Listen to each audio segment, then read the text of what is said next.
ازيك يا عروسة؟ هتفضل تقول لي يا عروسة لحد متى؟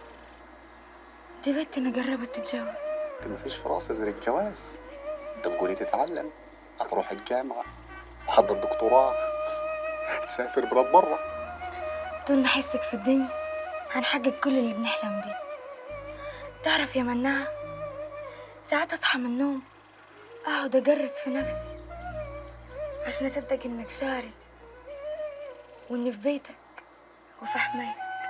اخرب بيت دماغك، بتجيب الكلام الحلو ده منين يا بت؟ امال لو كنت رحت مدرسة كنت قلت ايه؟ تعرف يا فاطمة، ما كنتش فاكر انك ممكن توحشيني كده واجي عليك جري زي العيل اللي توحش حضن امه.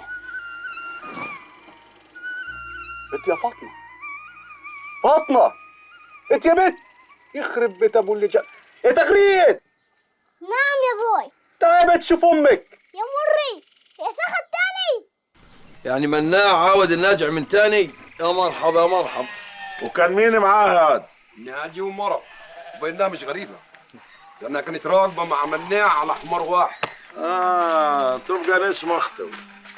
وليه ما تكونش مرته الجديدة؟ مرته الجديدة؟ ومناع اتجوز تاني؟ مات؟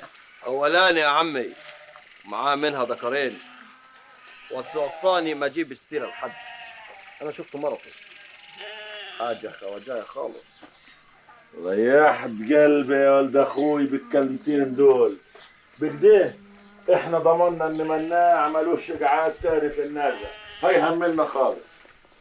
واجب أروح أطمن عليه، شالني على كفوف الراحة لما كنت في سواد. إيه يا همام، حنيت لصاحبك تاني؟ مش هو ده مناع اللي قعد سنين يسرقنا وياخد نص تمن الحشيش؟ الصحبية حاجة والشغل حاجة تانية خالص يا عمي. المثل بيقول إن كنت اخوات تحاسبوا.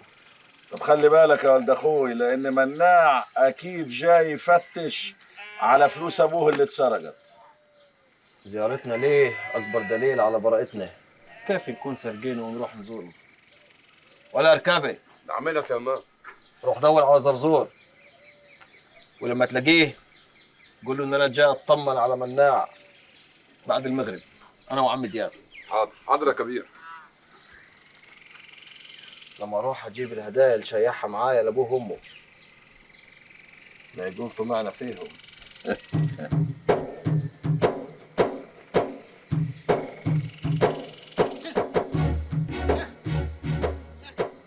انت يا زرزور يلا وخلص.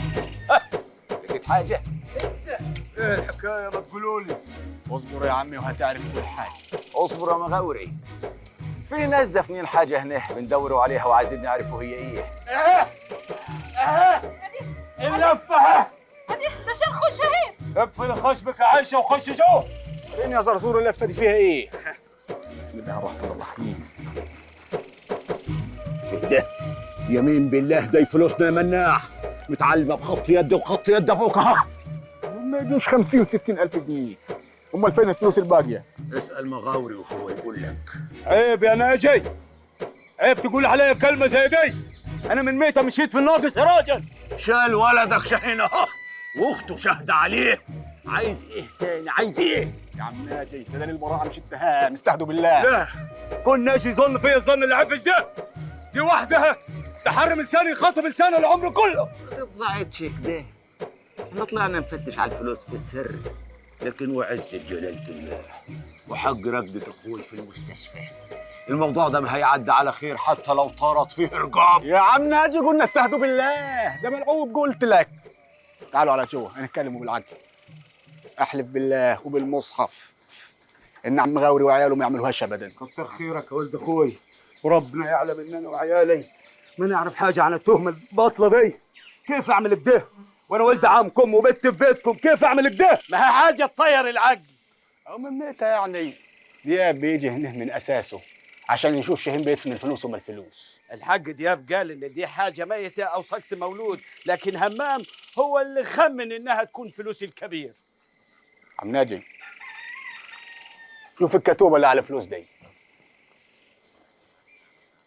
الكتوبة دي انا عارفها زين يا ولدي، ده خط يدي وخط يد ابوك مع مكسب كل زرعه كان بيعلم لي فلوس وبيكتب عددها قبل ما يدسها. حرامي غبي صح، هيحط الفلوس المتعلمة دي كلها عشان يرمي التهمة على شاهين وياخد هو الفلوس التانية من غير أي دليل. قصدك ايه يا مناع يا ولدي؟ قصدي اللي سرقنا يعني ما يعرفش يقرا ولا يكتب. لو كان يعرف يقرا ويكتب كان خد باله من الكتوبة اللي على الفلوس. معك حق في اللي قلته. وغوري وشاهين وشعبان بيعرفوا القرايه والكتابه، تفوتني ازاي دي؟ ربنا يحوش عني وعن عيالي. قلت لك اهدى يا ابو بكر. لا اله الا الله. بقول لك ايه يا همام، اه هو انت يا اخويا مش قلت انك هتدي لامي اوضه اختك زينب؟ قلت، لكن اعمل ايه؟ اديك شايف اختي زينه جت وعملت مندبه وقفلت وضوطها بالجف. وهتحمل امك ده تبيت في المنظره؟ عم دياب كان فاكر انه بالساهل يشتري لها بيت، لكن لقي الكل طمعان. كل واحد عايز يبيع بيته بالملايين، طمعانين في فلوس امك. والعمل يا همام، امي مش لاقيه راحتها هناك. خليها تصبر شويه، عم دياب هيبقى يبني لها بيت وبعديها نبقى نعلن جوازهم. يبقى تقول لعمك هو كمان يصبر شويه وبلاش يدخل عليها المنظره في الليل يشغلها.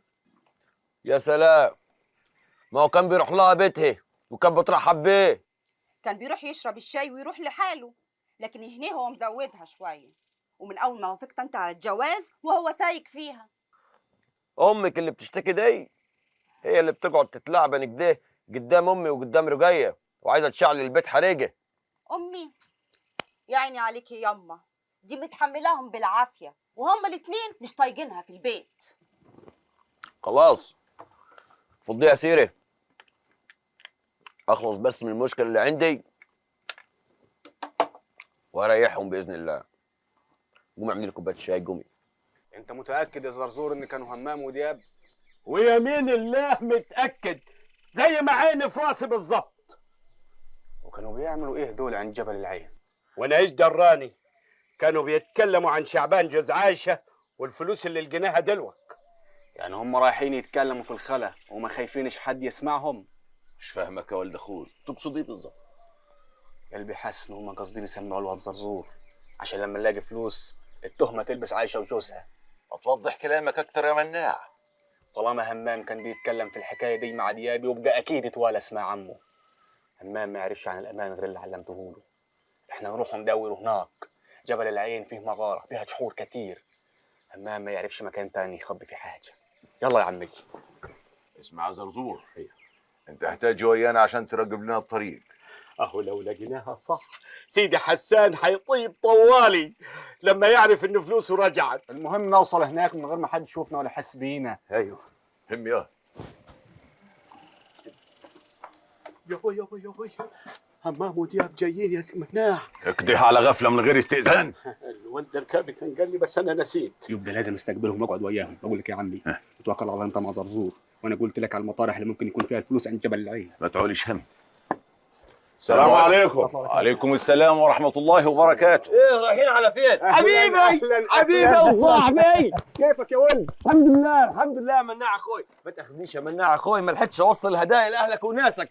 اول ما وصلت لقيت ابوك طب عيان. معلش عارف انك ما كنتش موجود. بالإذن 10 دقايق مش هتأخر، في مشكلة صغيرة كده في بيت ولد عم مغاورة أحلها وأعود على طول. خير ان شاء الله يا ناجي. لا خير خير يا أخوي، ربنا يجيب العواقب سليمة. يلا يا زرزور. يلا سلام عليكم. وعليكم السلام ورحمة الله. وانت مش تروح معاهم ولا يا مناع؟